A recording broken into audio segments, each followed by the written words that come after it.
This is Democracy Now!, democracynow.org, The War and Peace Report. I'm Amy Goodman with Juan Gonzalez.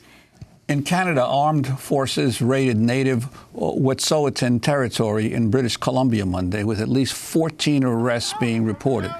Land defenders faced off with Royal Canadian Mounted Police as the officers breached 2 checkpoints set up to keep pipeline workers out of protected territory. Indigenous leaders are reportedly being blocked from their territory. The Wet'suwet'en have won rights and title to their lands. We did not hurt anyone. The hereditary chiefs say no. You cannot go through our lands, and under your law, the authority is them. TransCanada Corporation has been seeking entry into Indigenous territory where they're planning to build the massive $4.7 billion Coastal GasLink pipeline. Land protectors from First Nations clans set up 2 encampments where they'd been physically blocking entry to TransCanada workers. This is a protester speaking after being arrested. There were a couple of the protesters who had secured themselves to the barricade inside. I'm not sure exactly how, but the rest of us were standing watching and singing as they pried people loose. And the only thing I could do for myself was try to block the path between the bus and one side of the bridge. And I'm not a big person, but I was big enough to stand, and they had asked me to move, and I said, no, I'm not moving. I'm here to support Wet'suwet'en, and I'm not moving. And so they said, well, we can arrest you. I said, yeah, and I'm proud to have been arrested. And this is Wet'suwet'en Chief Namok speaking after the arrests. Today was a perfect example of who steers the government, and it's absolutely industry. Industry told government how to direct the RCMP. The RCMP removed the fence at the access point, arrested people, have charged a number of them. They were following the law of the Wet'suwet'en. What happened today was our trespass laws were broken, but according to Canadian law, who is being steered by industry, they say that these people are now criminals. Now we need all Canadians to stand up and tell this government that they have to treat Indigenous people as human beings, hereditary chiefs as true owners of this Wet'suwet'en land, and we will never give up our rights, title, or jurisdiction or authority to any form of government. Well, for more, we're joined by Karla Tait, a member of the Unist'ot'en House Group of the Gilseyhu Clan. Dr. Tait is the Director of Clinical Programming for the Unist'ot'en Healing Centre. We thank you very much for being with us, Dr. Tait. Can you explain, first set the larger context for us? Where is this happening in British Columbia? Talk about what the larger struggle is right now. So this is occurring just outside of Houston, BC, on our unceded traditional territories. It's about an hour's drive down the Forest Service Road. And in terms of a larger context, the Unist'ot'en camp was established when my aunt took up her residence there in 2010. So she's been living there on our territory for 8 years. It's been used by our chiefs, by our membership for trapping and other purposes for millennia before that. And the reason that Frida took up her residence there and started fundraising to build our healing center is she wanted to fulfill our family's vision of bringing healing to our people on the land. But also she wanted to ensure that projects that were going to compromise the integrity of that healthy environment, of that healthy land, were not permitted to proceed without permission of our hereditary chiefs who have jurisdiction over that land. So she's been there for a long time, had defeated or maintained that territory against the Enbridge pipeline. And more recently, we've been faced with provincial permits and pressure to allow the Coastal GasLink to begin construction. Now, the coastal GasLink pipeline, could you talk about its potential impact on your lands? And also this issue that the company is claiming it has gotten the necessary approvals from the elected leaders of the indigenous people. Could you talk about the difference between the elected leaders and their hereditary chiefs? Sure. I'll start with the second question. So we do have a hereditary governance system that's been in place since time immemorial. It's a highly stratified system in which hereditary chiefs belonging to each of the clans oversee their house group's territory, and they're responsible for stewarding it and ensuring that land is available for use and benefit of their members to provide for them. The Wet'suwet'en law they abide to ensures that conduct on any respective house group's territory isn't going to negatively impact their neighbors. So these projects that are environmentally precarious, and we saw this with Enbridge, our hereditary chiefs have been unified in their opposition because there is too great a threat to the limited remaining territory that we have as Wet'suwet'en people. Particularly for the Unist'ot'en, we have less than 10% of our traditional territory remaining that can actually support programs like our Healing Centre, which is based on connection to the land and revitalizing cultural identity. And we need the land and the critical infrastructure there, such as the medicine gathering grounds, the berry patches, the trap lines, the fresh, clean, potable water that runs through our territory and provides a spawning, like a salmon spawning estuary, headwaters that feed many more communities downstream that split into two main river systems here in the north. So that hereditary system was recognized by the Delgamuukw-Gisdewe Supreme Court of Canada ruling of 1997, in which Canada recognized that we had never extinguished our Aboriginal rights and title. We had never ceded or surrendered our territories. And the hereditary chiefs had provided that oral testimony on which that ruling was based. Now, Coastal GasLink and many industry projects have been consulting and reaching out to band councils in Canada, which only have jurisdiction within the boundaries of their reservations. And reservation lands make up less than 1% of the territory in Canada. And all of the reserves, at least to my knowledge, that have signed on with this project are not within the pathway of the pipeline.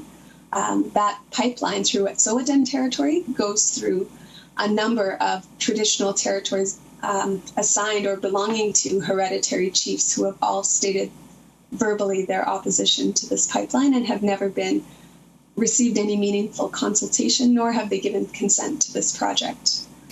I guess I would add, as part of our Wet'suwet'en law and that responsibility to ensure our territories are intact and healthy for future generations and to be mindful of our activities that could negatively impact our neighbors.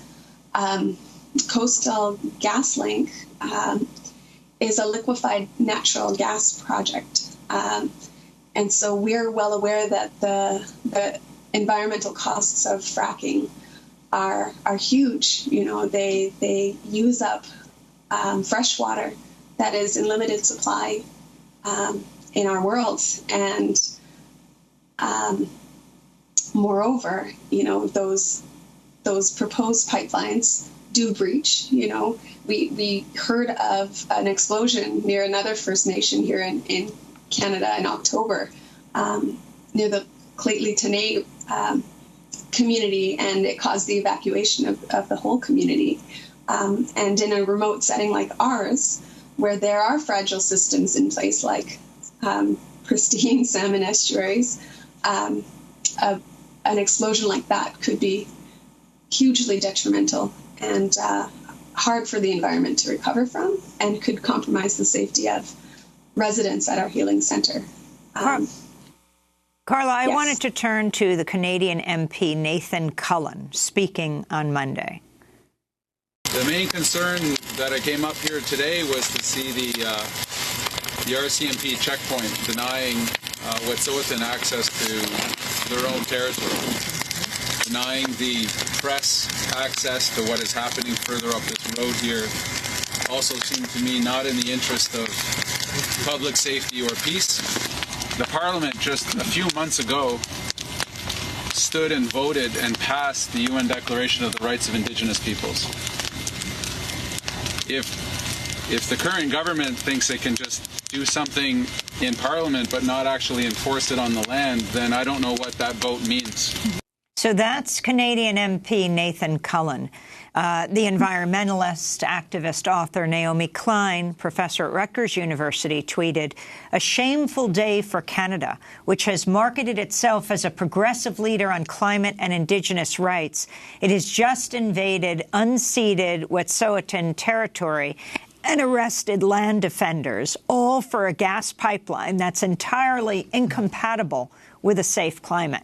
Our guest, Dr. Karla Tait, a member of the Unist'ot'en House group of the Gilseyhu Clan, Native Canadian, speaking to us from a couple hours from the site of contention right now. If you can explain, Karla, what is happening right now? When did the Royal Canadian Mounted Police get involved?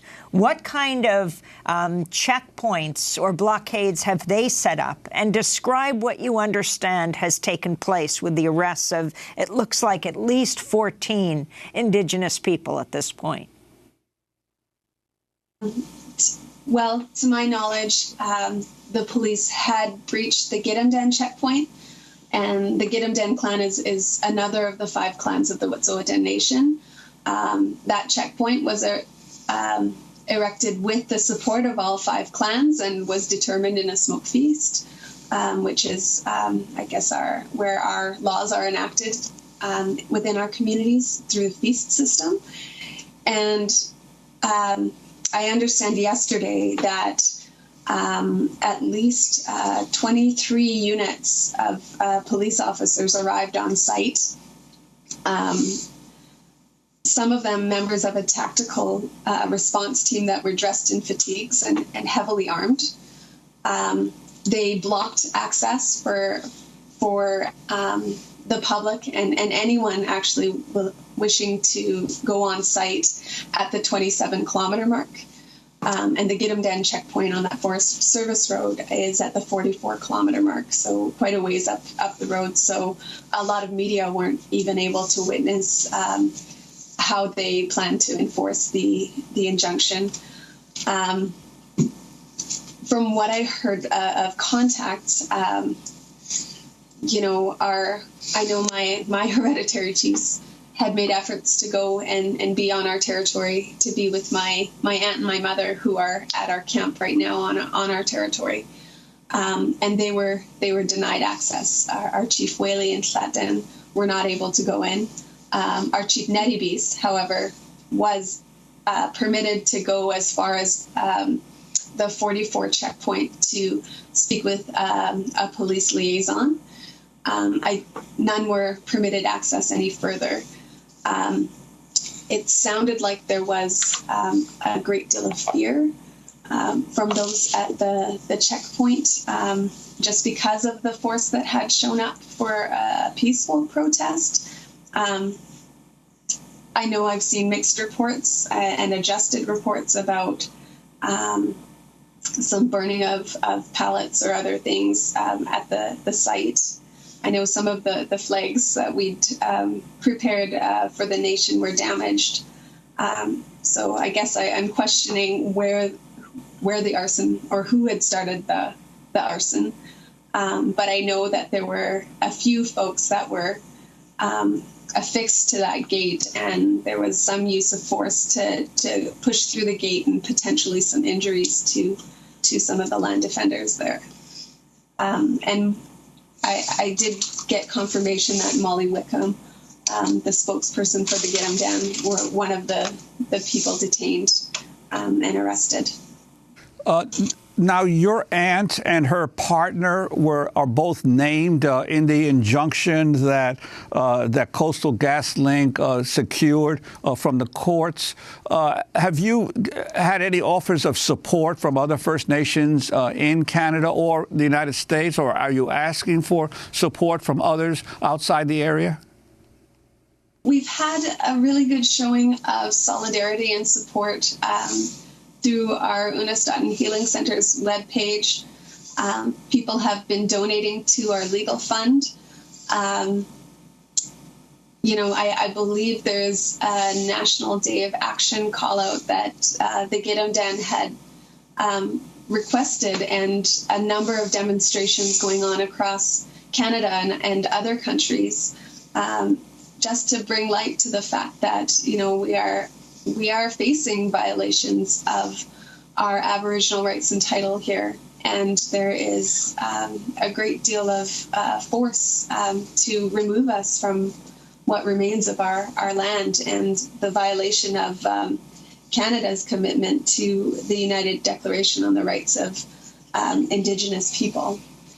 Moreover, we have this established the fact that we've never ceded or given up rights to our territory, and that's recognized in the highest court of Canada through a really protracted, expensive court case in which we paired up with the Gitxsan people. So I think that this is a really key juncture for Canada and its relationship with Indigenous people, and for all of the talk of reconciliation and all of the positive momentum we've seen, even with the establishment of a self-determined or governed health authority here in BC. There's so many ways that Canada had been turning a tide, and I think instances like this reflect truly where Canadian interests lie, and it seems that they're willing to ignore and overstep and oppress Indigenous rights and title when it serves economic interests. Karla Tait, I wanted to read from a statement issued by the RCMP, the Royal Canadian Mounted Police, which claims jurisdiction in the area. They write, "For the land in question, where the Unist'ot'en camp is currently located near Houston, BC, it's our understanding that there's been no declaration of Aboriginal title in the courts of Canada. In 1997, the Supreme Court of Canada issued an important decision, Delgamuukw versus British Columbia, that considered Aboriginal title to Gitxsan and Wet'suwet'en traditional territories. The Supreme Court of Canada decided that a new trial was required to determine whether Aboriginal title had been established for these lands and to hear from other Indigenous nations which have a stake in the territory claimed. The new trial has never been held, meaning that Aboriginal title to this land and which Indigenous nation holds it has not been determined." Again, that's a statement of the RCMP, the Royal Canadian Mounted Police. Karla Tait, your response? I would say those are colonial tactics that we've seen for the 150 years since Canada was colonized. We are at an extreme disadvantage working to establish our rights and title in a court system that the state has the ultimate authority over. The state drafts the laws. They control the legal force used to enact those laws. And I think that court case was so significant because for the first time, our hereditary system, our hereditary chiefs were able to speak and provide testimony to the fact that we've occupied and governed our lands and maintained them for millennia through a complex governance system that predates Canada. So it is an act of oppression to expect that we, through great expense, challenged that and provided that landmark case. And I'd say we were, a good friend of mine put this in good words. understandably took a breather and need to, in Canada's eyes, do that next step. In our eyes, by hereditary law, we have pre-existing Wet'suwet'en law that governs these lands. So by that note, I'd say Canada has the responsibility of showing how they have jurisdiction over territories that we governed long before Canada existed. It is complex, playing within a system that is markedly stacked against you. And so I would say that this is an important critical juncture about the future of Aboriginal rights and title and the relationship between Canada and its Indigenous people. I want to go to Molly Wickham of the Gilseyhu Clan speaking Saturday night. You know, people like to think that things have gotten a lot better in so-called Canada and in our communities, and that things aren't the same that they were 150 years ago. But that's just a fallacy. It's false.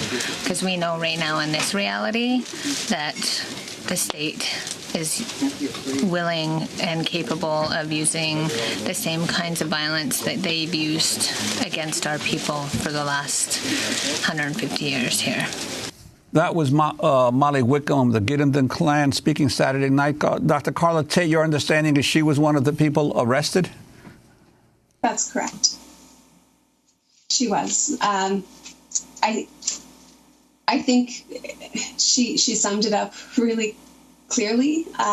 She was acting at the direction of her clan and with the approval of her hereditary chiefs to defend that territory against trespass, essentially, is what is occurring. By Wet'suwet'en law, Coastal GasLink, the province, are committing trespass on our unceded territories.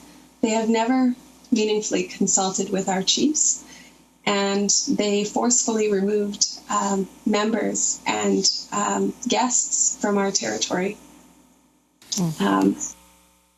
in the interest of an economic profit, you know. So I think it's a huge violation of our rights. And my thoughts are with Molly and with my family, who's still in Unist'ot'en. You know, I'm very fearful for their safety. The relationship between Aboriginal people and the police has not been a good one in Canada. You know, they were complicit in the removal of our children during the residential school era, which was legally sanctioned.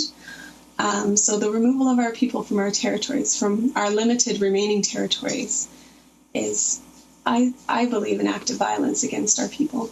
Dr. Karla Tait, finally, your message to the world, what you want to see happen right now. So my message to the world is we need support and solidarity. We need vocal dissent to this stance that Canada is taking against Indigenous people. We need to hold our government accountable to the commitments that they make as a nation on the rights of Indigenous people. And we just need respect and humanity shown to the original people of this land. Karla Tait, I want to thank you so much for being with us. Dr. Karla Tait is a member of the Unist'ot'en House Group of the Gilseyhu Clan, speaking to us about the conflict that's taking place right now in British Columbia. This is Democracy Now! I'm Amy Goodman with Juan Gonzalez.